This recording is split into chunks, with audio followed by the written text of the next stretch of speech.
So as it turns out, we almost got Michael Jackson as Peter Parker in Spider-Man. Oh, and the King of Pop also tried to buy all of Marvel Comics with Stan Lee.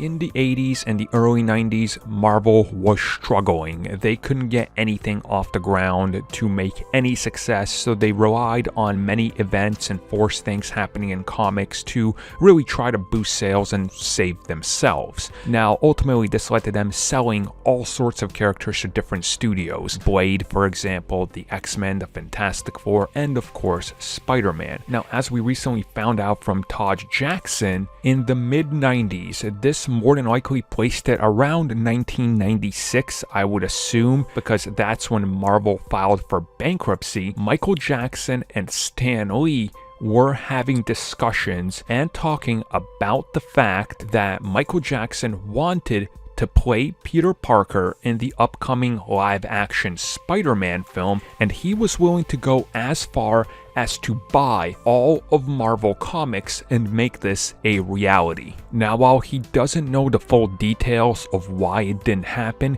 he said ultimately that deal ended up getting shot down and did not go through. Now, I think it's easy to figure out why it didn't go through, because after that bankruptcy is when Marvel started to rebound by selling their characters, as I stated before. They saw value in that, so they were able to buy themselves back into some sort of success by starting to publish those risky storylines and crazy events, while also selling off these characters for a few $1,000,000 here or there to be able to maintain some sort of relevance. And also at that time, the Marvel cartoons started to become something very big.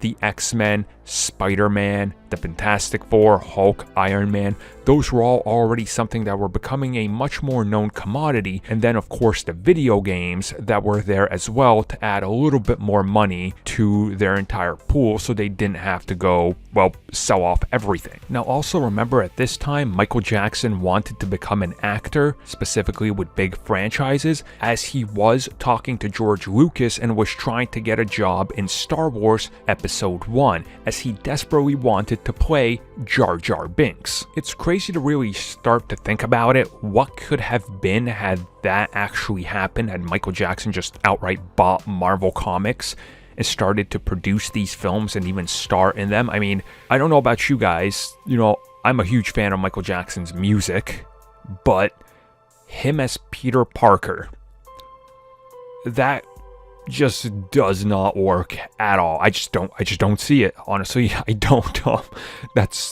Nope, can't see it. I can't even find a positive in that. I just don't see him as a Peter Parker. If this happened, if he didn't play Peter, who else do you think he could have pulled off? Let us know down below.